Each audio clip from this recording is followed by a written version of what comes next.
దేవునికి స్తోత్రం. అందరికీ మరణాత. దేవుని మహాకృపను బట్టి బ్లెస్సింగ్ ఛానల్లో వాక్య సందేశాలు ప్రారంభించి నేటికి సంవత్సరం కాలం గడిచింది. మరి ఈ సంవత్సరం అంతా కూడా దేవుడు తన మహాకృపను బట్టి తన ఆత్మశక్తితో ఈ కార్యక్రమాన్ని జరిగించుకుంటూ ముందుకు వెళ్తూ ఉన్నారు.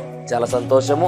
దీనికి సహకరించినటువంటి బ్లెస్సింగ్ ఛానల్ యాజమాన్యం వారికి, అలాగే వీక్షకులకు, అలాగే విశ్వాసులైనటువంటి మీ అందరికీ, అలాగే మా కొరకు ప్రార్థన చేస్తున్నటువంటి మీ అందరికీ కూడా ప్రత్యేకమైనటువంటి వందనాలు తెలియజేస్తున్నాను. మరి రాబోయే రోజుల్లో కూడా అద్భుతమైనటువంటి పరిచర్య జరగడానికి మీ అనుదిన ప్రార్థనలో మా కొరకు జ్ఞాపకం చేసుకుని ప్రార్థించండి. అలాగే మీ కొరకు కూడా మా అనుదిన ప్రార్థనలు మేము ప్రార్థన చేస్తూ ఉంటాము. ఒకవేళ మీకు ఈ కార్యక్రమం ఆశీర్వాదకరంగా ఉండి ప్రేరేపణ కలిగినట్లయితే కనుక మీ ప్రోత్సాహాన్ని అందించండి. ఈ కార్యక్రమాన్ని దయచేసి ముందుకు వెళ్ళడానికి సహకరించవలసిందిగా దేవుని పేరట తెలియజేస్తూ ఉన్నాను. దేవుడు మిమ్మల్ని బహుగా. దేవునికి స్తోత్రం. అందరికీ మరణాత.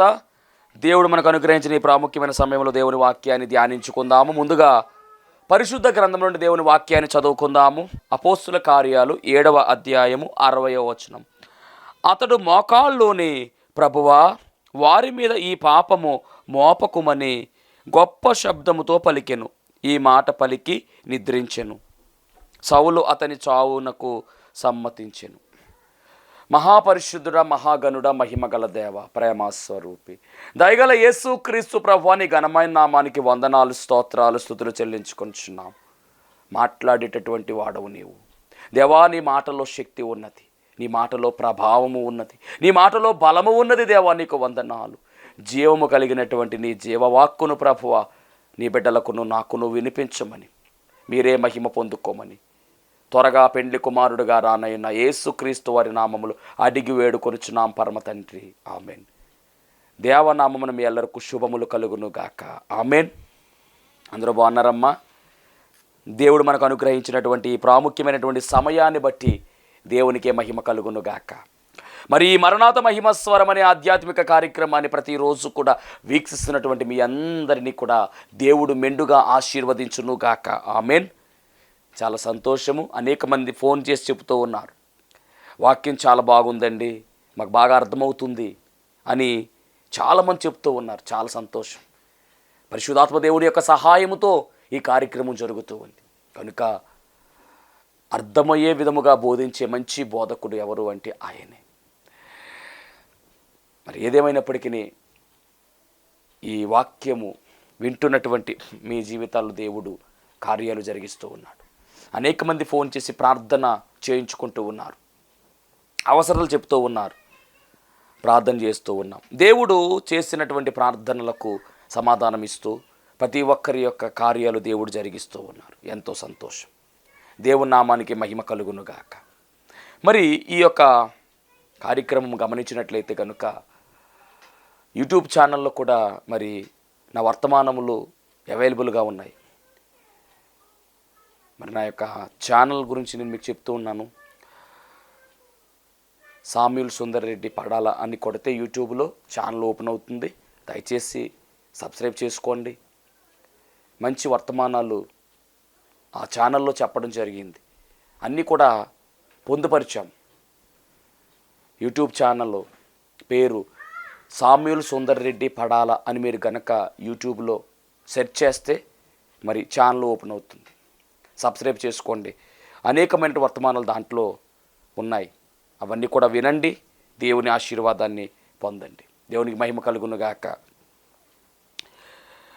మరి ఈరోజు దేవుని యొక్క ఏర్పాటులో ఆయన సిద్ధము చేసినటువంటి వాక్య వర్తమానము ఏమిటి అంటే అపోస్తుల కార్యగ్రంథములో 7వ అధ్యాయము 6వ అధ్యాయము. ఈ అధ్యాయాలలో మనకు కనబడుతున్నటువంటి వ్యక్తులు, ఆ వ్యక్తులలో ఒక ప్రాధాన్యత కలిగినటువంటి వ్యక్తి 7వ అధ్యాయం అంతా కూడా అద్భుతమైనటువంటి సువార్త పరిచర్య జరిగించినటువంటి వ్యక్తి. అపోస్తుల కార్యగ్రంథములో 7వ అధ్యాయము ఒక అద్భుతమైనటువంటి వర్తమానము. ఈ అధ్యాయములో సుదీర్ఘ ప్రసంగం మనకు కనబడుతూ ఉంది. ఆ ప్రసంగాన్ని ప్రసంగించినటువంటి వ్యక్తి ఎవరు అంటే ఆ వ్యక్తి గురించినటువంటి చరిత్ర ఈరోజు మనం మాట్లాడుకుంటున్నాం. ఇంతకా వ్యక్తి ఎవరు అంటే స్టెఫెను అనేటటువంటి వ్యక్తి గురించి ఈరోజు మనం మాట్లాడుకుంటున్నాము. దైవ జనాంగమ వినాలి. ఈ స్టెఫెను గురించినటువంటి చరిత్ర పరిశుద్ధ గ్రంథములో చాలా అద్భుతముగా దేవుడు రాయించారు. ఈ స్టెఫెను దేవుని యొక్క పరిచర్యలో హతసాక్షిగా ఆయన నిలబడ్డాడు. అద్భుతమైనటువంటి పరిచర్య దేవుడు వారి ద్వారా జరిగించినట్టుగా మనం చూస్తూ ఉన్నాం. దేవుని పరిచర్యలో హతసాక్షి అవుతున్నటువంటి ఈయన హతసాక్షి అయినటువంటి ఆ యొక్క విధానము పరిశీలన చేస్తే చాలా ఆశ్చర్యం కలుగుతుంది. ఈయనలో ఉన్నటువంటి లక్షణాలు మనం ఈరోజు తెలుసుకోవాలి. స్టెఫెను అనేటటువంటి మాటకు అర్థము ఏమిటి అంటే కిరీటము అనే అర్థము. ఒక కిరీటాన్ని కలిగినటువంటి వాడుగా ఈయన ఉన్నాడు. పరిశుద్ధ గ్రంథమైన బైబిలు గ్రంథములో కిరీటములు ఉన్నవి. పౌలు గారు అంటారు కదా, నా పరుగు కడముట్టించి తిని విశ్వాసమును కాపాడుకొంటిని, నా కొరకు నీతి కిరీటము సిద్ధముగా ఉన్నది అంటాడు. అలాగే జీవ కిరీటము ఉంది. కానీ స్టెఫెను గారి యొక్క పేరుకు అర్థమే కిరీటం. మరి కిరీటము అనే పేరు కలిగిన ఈ స్టెఫెను, ఈయన జీవితము కూడా కిరీటముగానే ఉంది. కిరీటము ఎక్కడ పెడతారు అంటే శిరస్సుకు పెడతారు. శిరస్సు పైన పెట్టబడేది కిరీటము. కిరీటము అనే అనుభవాన్ని కలిగిన వాడుగా ఈ స్టెఫెను మనకు కనబడుతూ ఉన్నాడు. మొదటి హతసాక్షిగా దేవుని పరిచర్యలో యేసుక్రీస్తు ప్రభువారు పరమునకు వెళ్ళిన తరువాత, ఆరోహణమైన తరువాత దేవుని పరిచర్య బహుబలముగా కొనసాగుతూ ఉన్నటువంటి రోజులు అవి. 12 మంది అపోస్తలులు కూడా చాలా అద్భుతమైనటువంటి పరిచర్య చేస్తూ ఉన్నారు. అలా చేస్తున్నటువంటి క్రమములో క్రైస్తవులు లేకుండా చేయాలి. యేసు నామం అనేటటువంటి మాట ఎవరి నోట ఉండకూడదు. యేసు నామము ప్రకటించకూడదు, సువార్త చేయకూడదు, క్రైస్తవము ఉండకూడదు అని కొన్ని వ్యతిరేక శక్తులు కూడా ఆ కాలములో విలయతాండవం చేసేవి. యూదులైనటువంటి వారు వ్యతిరేకులుగా మారిపోయారు.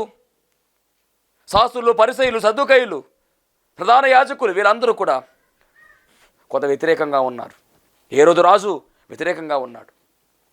రోమా ప్రభుత్వము వ్యతిరేకంగా ఉంది. అలాంటి వ్యతిరేకతలో ఉన్నటువంటి సమయంలో ఈ సువార్త, యేసుక్రీస్తు ప్రభువు వారి యొక్క సువార్త బహు వేగంగా విస్తరిస్తూ ఉంది. శత్రుముఖ కూడా బహు వేగంగా విస్తరిస్తూ ఉంది. సువార్త కూడా బహు వేగంగా విస్తరిస్తూ ఉంది. అపోస్తలుల యొక్క బోధ అద్భుతంగా వెళ్ళిపోతుంది ముందుకి. చాలా అద్భుతంగా పరిచర్య చేస్తున్నారు వారు. యూదయ, సమరయ, గలిలయ ప్రాంతాల గుండా దేవుని సువార్త, ఖండాంతర సువార్త వ్యాపించినటువంటి క్రమంలో వెళుతున్నటువంటి సమయములో ఈ స్టెఫెను అనేటటువంటి వ్యక్తి ఎలా ముందుకు వచ్చాడు? ఆ సువార్త పనిలో స్టెఫెను యొక్క పాత్ర కూడా చాలా గొప్పది. స్టెఫెను గురించినటువంటి చరిత్ర మొట్టమొదటిగా ఎక్కడ కనబడుతూ ఉందంటే 6వ అధ్యాయము 6వ వచనములో మనం చూస్తే, స్టెఫెను కృపతోనూ బలముతోనూ నిండినవాడై ప్రజల మధ్య మహాత్కార్యములను గొప్ప సూచక క్రియలను చేయుచుండెను అని రాయబడింది. ఈయన స్టెఫెను గురించి మనం పరిశీలన చేసినట్లయితే, మరి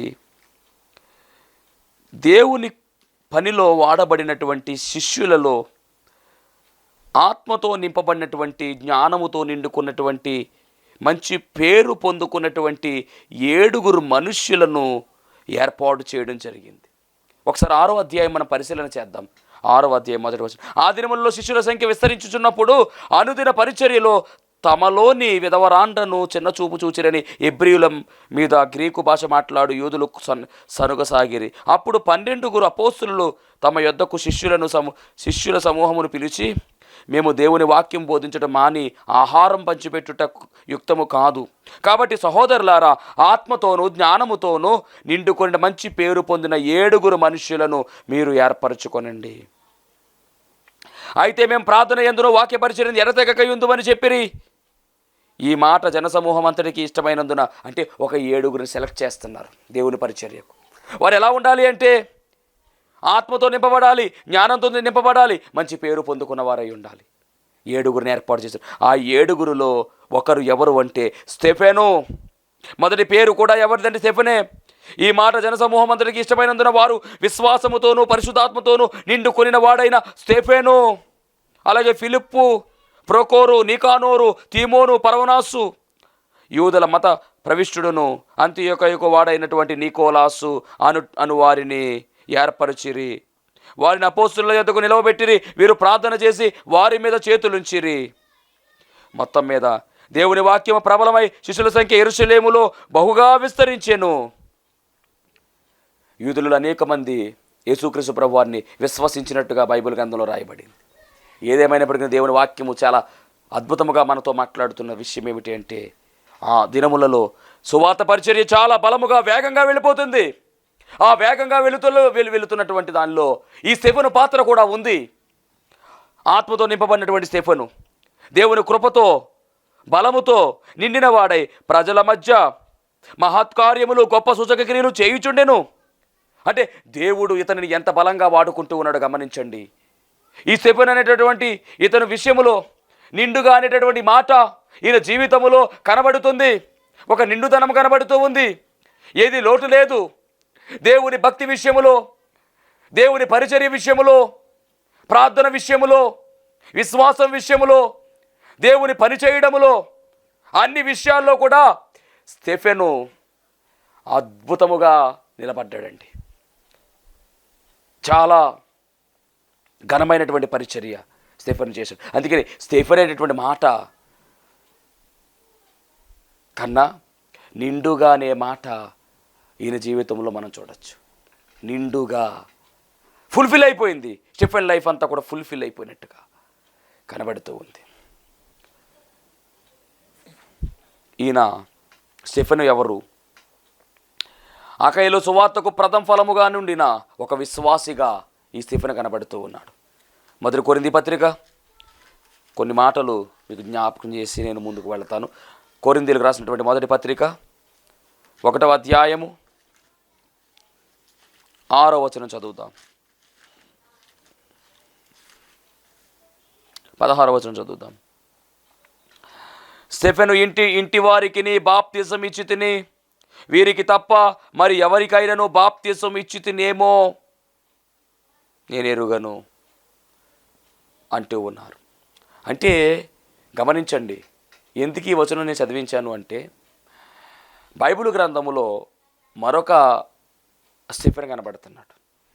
ఒక ఆయన సువార్తలో దేవుని పనిలో బలంగా వాడబడి హతసాక్షి అయితే మరొక వ్యక్తి ఎవరు అంటే కనుక స్టెఫెను. ఈ స్టెఫెను ఎవరు అంటే ఒక విశ్వాసి. అకయ అనేటటువంటి ప్రాంతములో ఉన్నటువంటి ఒక విశ్వాసి.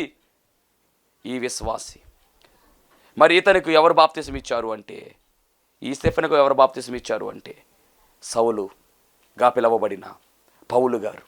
దేవుని మహిమ కలుగును గాక.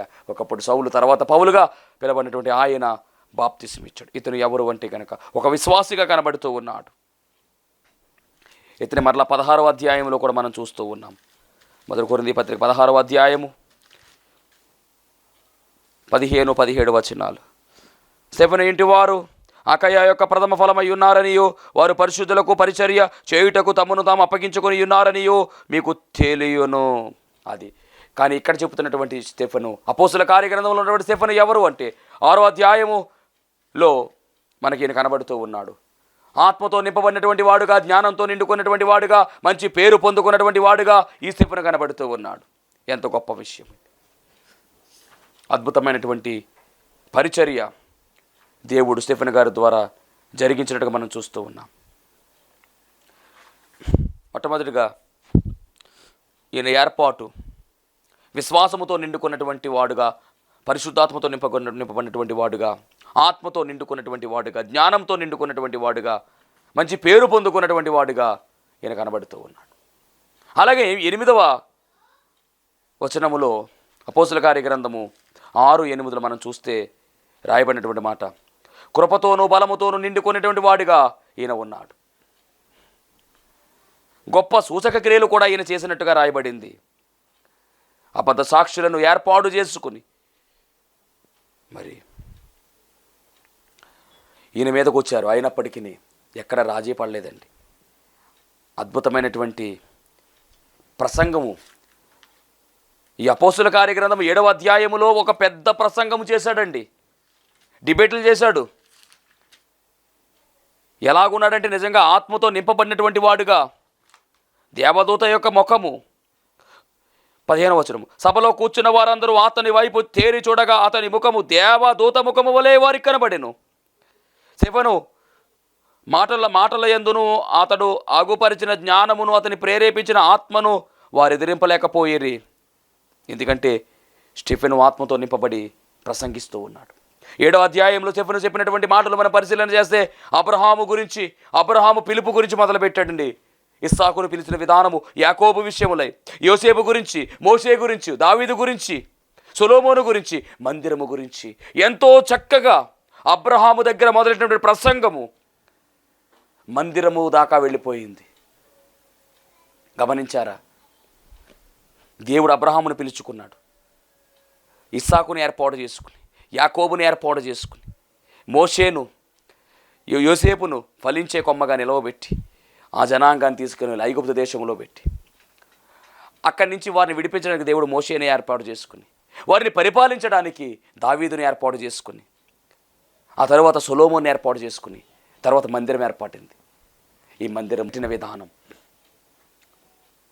ఇదంతా కూడా ఒక సుదీర్ఘమైన ప్రసంగం. ఈ అపోస్తుల కార్యాల్లో పెద్ద అధ్యాయం అంటే ఇదే.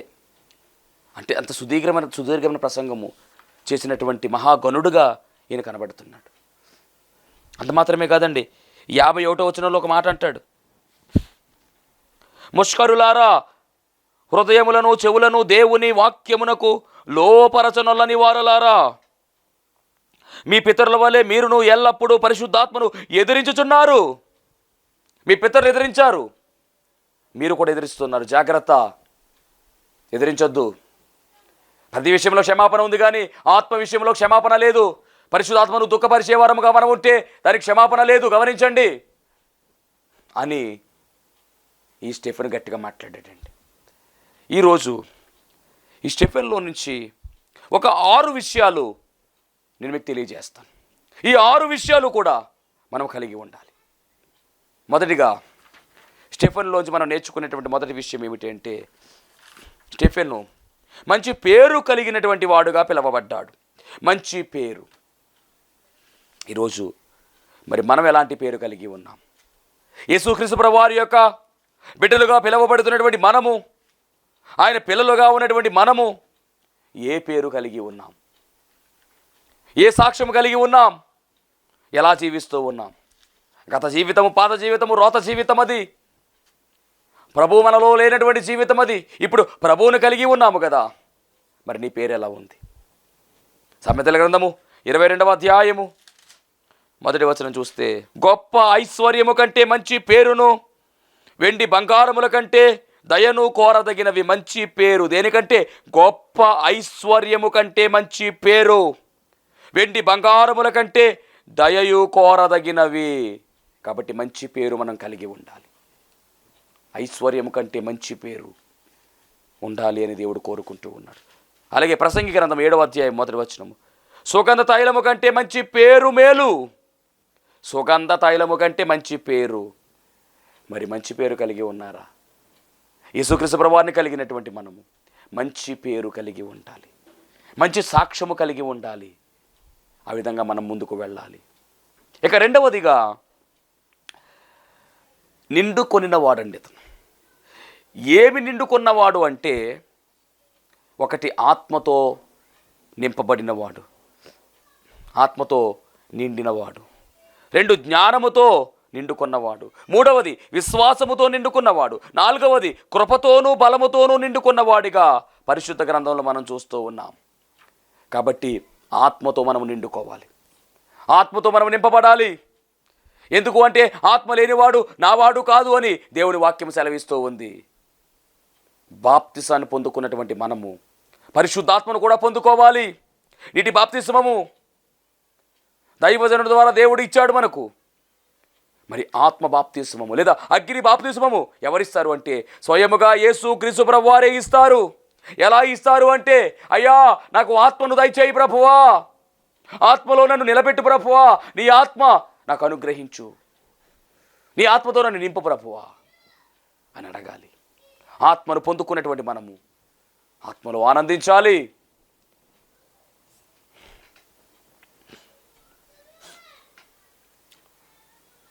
అలాగే రెండవదిగా జ్ఞానముతో మనము నిండుకోవాలి. జ్ఞానము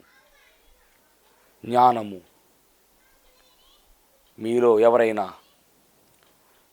ఎవరికైనా జ్ఞానము కొదువుగా ఉన్న యెడల దేవుని అడగండి. దేవుడు జ్ఞానమును ధారాళముగా దయచేయవాడు ఆయనే, జ్ఞానాధారము ఆయనే.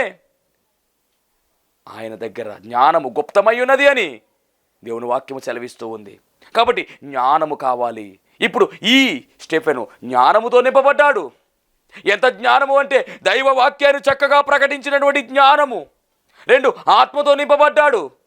అందుకనే ఆత్మతో నింపబడ్డాడు, జ్ఞానంతో నింపబడ్డాడు గనుకనే అద్భుతమైనటువంటి పరిచర్య, అద్భుతమైనటువంటి మాటలు 7వ అధ్యాయములో ఈయన మాట్లాడుతూ ఉంటే అక్కడ విన్నటువంటి వారంతా కూడా కంగారు పడిపోయారు. ఈ శాస్త్రులు పరిసయ్యులు వారికి వణుకు పుట్టేసింది, భయం వేసేసింది వారికి. ఈ స్టెఫెన్ ఎలాగుంటే అయ్యి బాబోయ్ మనం ఉండగలమా అని స్టెఫెన్ వెంటనే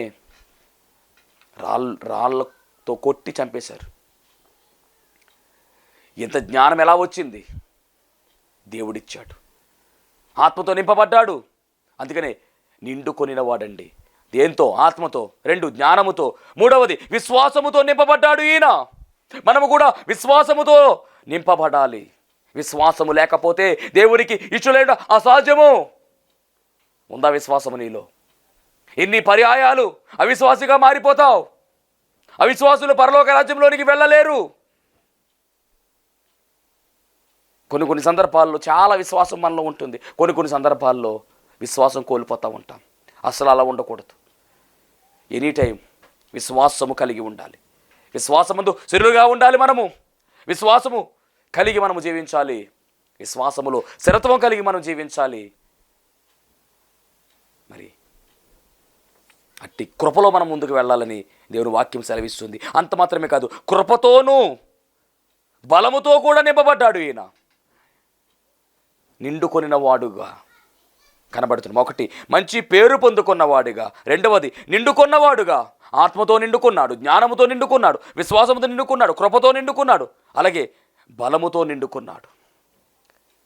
ఇక 3వ లక్షణం ఏమిటంటే, ఈ స్టెఫెన్లో ఉన్న 3వ లక్షణము వాక్యము పట్ల పట్టు కలిగిన వాడు, దైవ గ్రంథము బాగా పఠించిన వాడుగా, ధర్మశాస్త్రం బాగా ఎరిగిన వాడుగా కనబడుతున్నాడు. అందుకనే అబ్రహాము దగ్గర మొదలుపెట్టాడు. అక్కడి నుంచి అబ్రహామును ఏ విధంగా దేవుడు పిలిచాడు, అబ్రహాం యొక్క పరిచర్య ఏమిటి, తర్వాత ఇస్సాకు ఎలా వచ్చాడు, ఆయన పరిచర్య ఏంటి, యాకోబు ఎలా జీవించాడు, యోసేపు ఎలా జీవించాడు, మోషే ఎలా జీవించాడు. ఎంత అద్భుతం అండి ఇది. దావీదు, సొలొమోను, ఈ చరిత్ర అంతా కూడా అవగాహన కలిగిన వాడు. ఈరోజు పరిశుద్ధ గ్రంథం నీ చేతిలో ఉంటే ఏమి నేర్చుకుంటున్నావు? దేవుడు అడుగుతాడు, ఖచ్చితంగా లెక్క అడుగుతాడు. చదువు రానటువంటి వారి పరిస్థితి వేరేను అనుకోవచ్చు, కానీ చదవచ్చు కూడా. పరిశుద్ధ గ్రంథాన్ని చదవకుండా, దేవుని వాక్యాలు చదవకుండా, దేవుని వాక్యాన్ని నేర్చుకోకుండా ఏదో పట్టుకెళ్తున్నాం, వస్తున్నాం మందిరానికి, గ్రంథాన్ని తీసుకువెళ్ళిపోతున్నాం, వచ్చేస్తున్నాం ఇంటికి. ఎందుకు అలాగా? నువ్వు మోస్తున్నటువంటి ఈ పరిశుద్ధ గ్రంథంలో వాక్యాలు నీ హృదయంలో ఉండాలి. నువ్వు గుండెల మీద పెట్టుకున్నటువంటి ఆ బైబిల్ పరిశుద్ధ గ్రంథము నీ గుండెల్లో ఉండాలి. చాలామంది భయం వేసి తల కింద పెట్టుకుని పడుకుంటూ ఉంటారు కొంతమంది. నేను అంటాను కదా, తల కింద పెట్టుకోవడం కాదు, బైబిల్ తలలో పెట్టుకోవాలి. మన మైండ్లో ఫిక్స్ చేసుకోవాలి.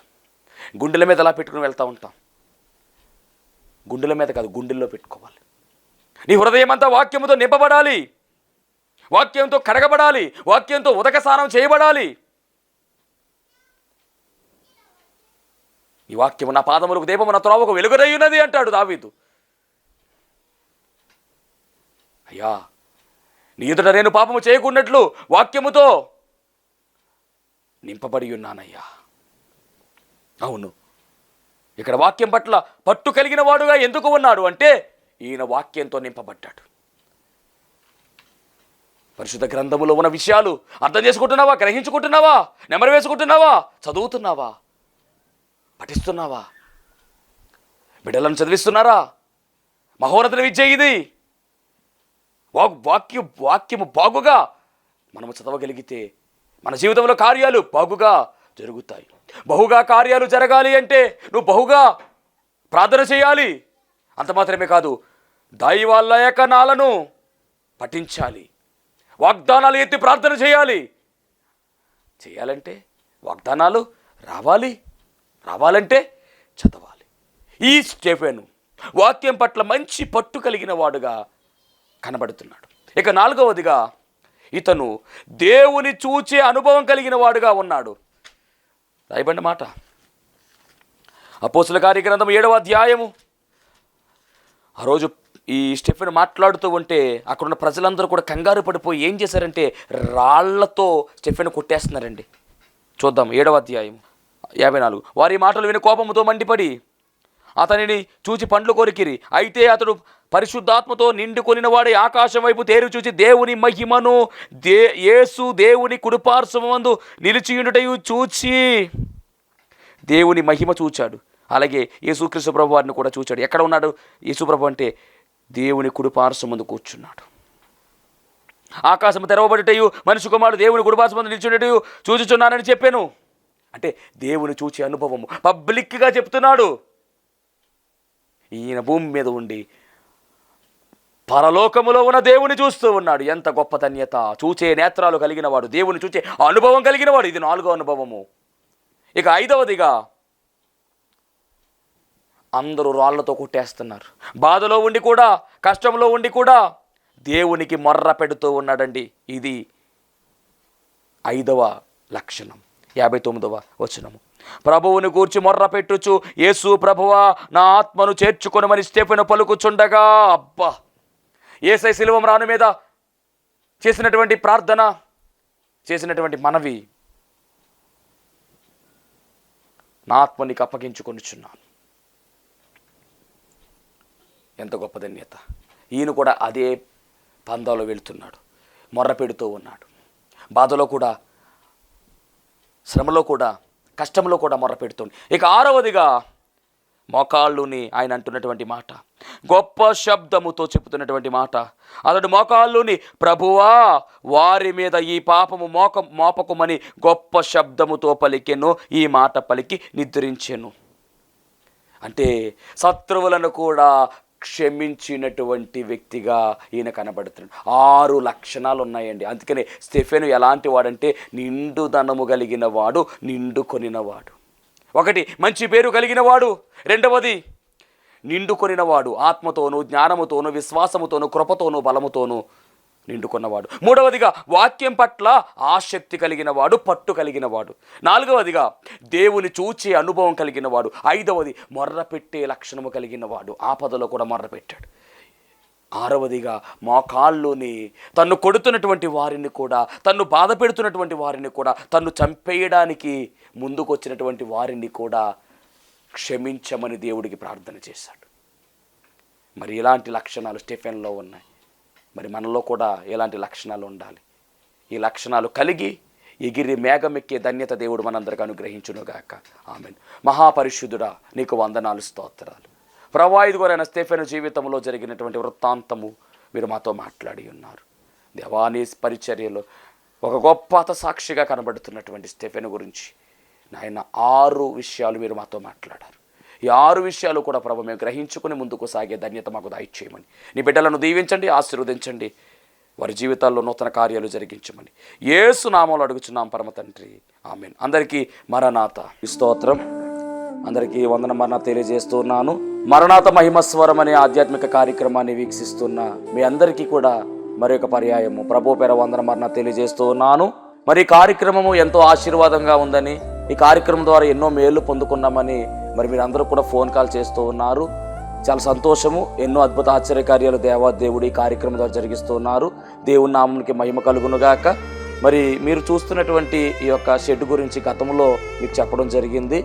యజమానుడు మరి దీన్ని బేరం పెట్టారని చెప్పేసి, దీన్ని తీసుకుంటే ఇక్కడ ఆరాధన జరుగుతుంది, లేకపోతే మనం బయటికి వెళ్ళాలనేటువంటి పరిస్థితిని మీకు చెప్పినందుకు చాలామంది మరి సహకరించారు. కొంతమంది మరి అమౌంట్ పంపించడం జరిగింది, అలాగే ప్రార్థన చేయడం జరిగింది. దేవుని మహాకృపను బట్టి పంపించినటువంటి కొంత అమౌంట్ మరి యజమానుడికి కట్టడం జరిగింది. ఇంకా చాలా అమౌంట్ మనము వారికి ఇవ్వాల్సి ఉంది. కనుక మరి ఈ కార్యక్రమాన్ని వీక్షిస్తున్నటువంటి మీకు ఎవరికైనా కనుక ప్రేరేపణ కలిగినట్లయితే కనుక మరి మీ వంతు సహకారాన్ని అందించండి.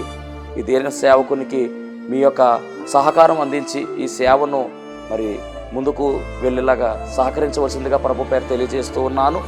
మీకు ఎవరికైనా కనుక మరి ప్రేరేపణ కలిగినట్లయితే కనుక స్క్రీన్ మీద కనపడుతున్నటువంటి ఆ నెంబర్కి ఫోన్పే చేయండి, లేదా ఫోన్ చేసినట్లయితే కనుక నేనే స్వయంగా మాట్లాడతాను.